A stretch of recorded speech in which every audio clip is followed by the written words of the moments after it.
छपरा विधानसभा में है और यहाँ से खेसारी लाल जी चुनाव लड़ रहे हैं और रामकरण निर्मल जी है प्रदेश अध्यक्ष लोहिया वाहिनी के समाजवादी पार्टी। और आपसे जानना चाहेंगे यहाँ के मूलभूत मुद्दे क्या है, इस मुद्दे के संदर्भ में आप। बहुत धन्यवाद पहले सर्वजीत जी आपको। मैं डॉक्टर रामकरण निर्मल प्रदेश अध्यक्ष लोहिया भाई, मैं उत्तर प्रदेश का रहने वाला हूं और माननीय राष्ट्रीय अध्यक्ष अखिलेश यादव जी, पीडीए जननायक समाजवादी पार्टी के राष्ट्रीय अध्यक्ष, उनकी कल सभा है यहाँ पे। हम लोग भी आए और हमारी पार्टी को भी समर्थन है पूरा आरजेडी और महागठबंधन का, और बिहार बदलाव की ओर है। मैं पिछले 5 दिन से पूरे छपरा में, सारण के कई गाँवों में गया हूँ और हर तबके से मैंने बात की है और यहाँ बिहार बदलाव की ओर है। अब प्रचंड बहुमत की सरकार तेजस्वी जी की बनने वाली है यहाँ पे। और यहाँ की जो मूलभूत मुद्दे हैं, तेजस्वी जी ने अपने घोषणा पत्र में कहा है, जो पलायन है सबसे बड़ी समस्या, और पलायन को लेकर के उन्होंने कहा पलायन बंद होगा। हर घर नौकरी देने का वादा किया, 25 लाख रोजगार भी देने का वादा किया और 200 यूनिट बिजली फ्री। और जो माई बहन योजना के तहत 2,500 रुपया, जो वृद्धा पेंशन है, विधवा पेंशन 400 से जगह 1500 उन्होंने किया। बहुत सारी योजनाएं, बहुत सारी घोषणाएं हैं और इन घोषणाओं पे सिर्फ इसलिए इस बिहार की जनता विश्वास कर रही है, मतदाता विश्वास कर रहे हैं। इसके पहले आदरणीय तेजस्वी जी ने जब वादा किया था कि मैं इतने 5 लाख नौकरियां दूंगा, तो उन्होंने नौकरियां दी। मुख्यमंत्री रहते जो घोषणा की बात है, इससे पहले बीजेपी भी चुनाव में घोषणा की थी कि 2 करोड़ नौकरियां देंगे, प्रत्येक वर्ष 2 करोड़ नौकरी। और हमें तो नहीं लगता कि नौकरी मिलती है लोगों को, क्योंकि क्योंकि नौकरियां ही न जाने कहाँ चली गई। तो क्या ये घोषणा, ये जिस तरह से उन्होंने कहा था जुमला है, तो क्या घोषणा जुमला हो जाएगा? नहीं, ये बीजेपी तो जुमले वाली पार्टी है। बीजेपी के गृह मंत्री जी ने भी कहा कि ये जुमले थे और उन्होंने जुमले, वो बीजेपी के जो घोषणा पत्र है तो जुमले होते ही है।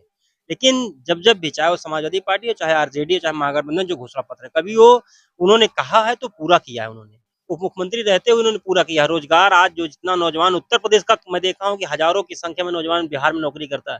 पहले बिहार के लोग उत्तर प्रदेश नौकरी करने जाते थे, आज जस्ट उल्टा था। जब तेजस्वी जी थे मुख्यमंत्री, उन्होंने उप मुख्यमंत्री थे, तो उन्होंने बहुत नौकरियां दी, 5 लाख नौकरियां दी और उत्तर प्रदेश के कई बेरोजगार नौजवान हजारों की संख्या में यहाँ पे नौकरियां पाए। और वहीं उत्तर प्रदेश में आप देख लीजिए, पिछले 8 साल से भारतीय जनता पार्टी की सरकार है, नौजवान त्राहिमाम कर रहा है। और जितनी पिछले 8 सालों में आयोग बना, शिक्षा आयोग, उसके चेयरमैन भी नियुक्त हुआ, लेकिन वो आयोग 3 बार परीक्षा निरस्त कर चुका। पिछले 8 साल से कोई वैकेंसी शिक्षा विभाग में नहीं निकली है। फिर उन्होंने डेट दी, चौथी बार हो सकता है वो कैंसिल हो जाए। अगर जो नौकरियां निकली भी उसमें भ्रष्टाचार रहा। आपने देखा होगा कि हायर की वैकेंसियों में जांच बैठी है। आपने देखा कि पीसीएसजे की वैकेंसियों में जब माननीय उच्च न्यायालय में वहां के लोग, वहां का आयोग के अध्यक्ष ने स्वीकार किया कि 15 से 18 सीटें चोरी की गई, बेईमानी की गई, वहां गलत तरीके से लोग नौकरी पाए, जज बने गलत तरीके से।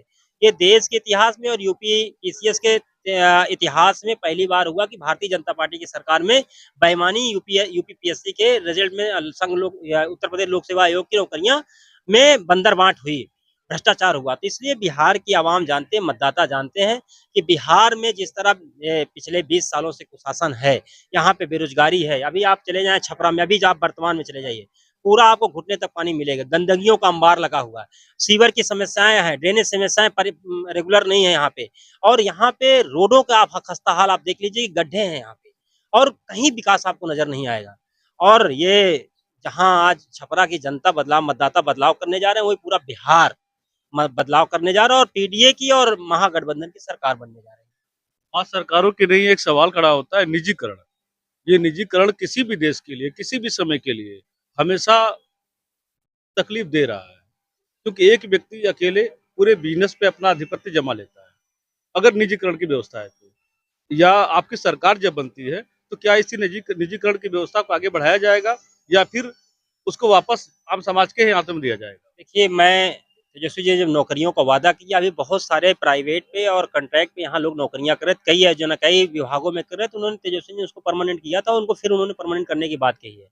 अगर आप ये निजीकरण की बात करें, कि निजीकरण जब भी प्राइवेटाइजेशन होगा किसी भी क्षेत्र का, तो आप जो वर्क करते हैं, जो श्रम करते हैं, अगर आपको 8 घंटे में जो सरकारी जो आपकी फैसिलिटी मिलती है, जिसमें श्रम एक्ट लागू होता है, तो आपको उसमें अधिक पैसा मिलता है और आपको तमाम सहूलियतें मिलती है। लेकिन अगर वही हम अपने देखेंगे, तो जो हमारी 4th क्लास की नौकरियां थी, जो सफाई कर्मी लोग थे, वो निजीकरण के माध्यम से उनको 8,000 7,000 मिलता है और शोषण उनका ज्यादा है। 8 घंटे की जगह 12 घंटे काम करते हैं और पैसा कम मिलता है। अगर ये सरकार जब इसे गवर्नमेंट जॉब हो जाती है, तो उसमें हमें सोशल सिक्योरिटी होती है। निजीकरण में कोई सोशल सिक्योरिटी नहीं होती। निजीकरण का जो जहाँ पे ठेकेदारी प्रथा जिसे हम बोलते हैं अगर आम भाषा में, तो ठेकेदारी प्रथा में बहुत सारा शोषण है गरीबों का और वर्करों का शोषण होता है और अधिक से अधिक पूंजी को कमाना चाहता है ठेकेदार। इसलिए निजीकरण पे हमेशा समाजवाद की परिभाषा रही है कि ये तगाजा रहा, चाहे आदरणीय राम मनोहर लोहिया और जेपी जो हमेशा वो जो आर्थिक जो खाई है, आर्थिक जो असमानता है, उस असमानता को पाटना और सरकारी नौकरियां और जिसमें सरकार का जो जैसे कहते हैं हम पब्लिक सेक्टर जो हो जाएगा, जैसे आप एक उदाहरण के तौर पे आप ले लीजिए कि कभी बीएसएनएल मोबाइल सिम हमारे पास होता था और उसमें एक रेगुलेशन होता था प्राइवेटों पे। एक समय ऐसा आया कि जब से मोदी सरकार आई तो बीएसएनएल के सिम पूरी तरह से बंद कर दिए, नेटवर्क बंद कर दिए गए और उसी नेटवर्क पे जियो जैसी चीजें आई और जियो ने पहले फ्री बांटा। अब आज कितने का अगर आप 84 दिन का और 2 जीबी डाटा लीजिए तो आज 900 से ऊपर के उसके पैसे हैं। पहले वो फ्री में बांटा, बाद में 9 से 1000 रुपया हो गया। तो ये निजीकरण पहले आपको लुभाता है, आपको सस्ती चीजें देता है। जब आप उसके आदी हो जाते हैं, सरकारी उपक्रम खत्म करके और निजीकरण क्या करता है, जिससे पूंजी कमाता है। सरकारी अस्पतालों का, सरकारी स्कूलों का यही हाल हुआ कि बड़े-बड़े इंग्लिश मीडियम के स्कूल खुले प्राइमरी स्तर पे और उन्होंने इस सरकारी स्कूलों के बारे में गलत प्रोपेगेंडा चलाया, सरकारी अस्पतालों में चलाया कि वहाँ पढ़ाई नहीं होती है, वहाँ स्वास्थ्य, वहाँ की व्यवस्था अच्छी नहीं है, डॉक्टर अच्छे नहीं, जो कि सबसे योग्य टीचर वही होते हैं, सबसे अच्छे डॉक्टर होते हैं। लेकिन गाँव में लोगों के बीच में भ्रम फैला और जितने भी कन्वेंट स्कूल है, वहाँ पे फीस, वहाँ पढ़ाने वाले व्यक्ति इंटर पास हैं और फीस वहाँ की 1000 2000 रुपए पर मंथ है। तो जो निजीकरण है वो अधिक पूंजी कमाना चाहता है और सरकारी उपक्रमों को बंद कर देना चाहता है। उसके नुकसान क्या होंगे? अगर सरकारी उपक्रम बंद हो गए, अगर बीएसएनएल बंद हुआ तो लाखों कर्मचारी अपने घर बैठ गए और उसमें जो नौकरियां क्रिएट होती थी, वो नौकरियां पूरी तरह से समाप्त हो गई। इसी तरह अगर सरकारी अस्पताल और सरकारी स्कूल खत्म हो जाएंगे, तो जिसमें हजारों लाखों टीचर नियुक्त होते हैं, जो नौकरियां वो भी अपने आप खत्म हो जाएंगी। तो वहां हमारा आरक्षण भी लागू नहीं होगा, जो हमारे दलित और पिछड़ों को आरक्षण मिलता है, आरक्षण भी खत्म हो जाएगा। तो निजीकरण सबसे ज्यादा अगर हमला किसी पे करता है तो इस देश के दलितों, पिछड़ों और मुसलमानों पे हमला करता है। इसलिए निजीकरण पूरी तरह से ये एक बिजनेस क्लास है जो एक भ्रम फैला करके और अधिक से अधिक पूंजी कमाना चाहता है और सरकारों को अधिक फंड दे करके वो निजीकरण अधिक संस्थाओं को करते हैं और ज्यादा संस्थाओं को प्राइवेट करते हैं।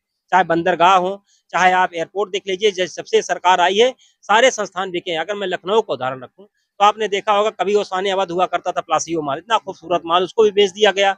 आपने देखा होगा कि जब से बीजेपी की सरकार आई बहुत सारी सरकारी संस्थाएं बेची गई हैं, लाखों की संस्थाएं बेची गई हैं। इसलिए उत्तर प्रदेश में और ये बिहार में आने वाले समय 2027 में और बिहार में अभी जो चुनाव हो रहा है 25-26 में 25 में वो बदलाव होने जा रहा है और भारतीय जनता पार्टी जो बिजनेसमैनों की पार्टी है, एक प्रकार से व्यापारियों की पार्टी और व्यापारियों की पार्टी को उखाड़ फेंकेंगे। यहाँ महागठबंधन की सरकार तेजस्वी जी के नेतृत्व में बनने जा रही है और आने वाले समय 2027 में भी उत्तर प्रदेश में योगी सरकार जाएगी, भाजपा सरकार जाएगी।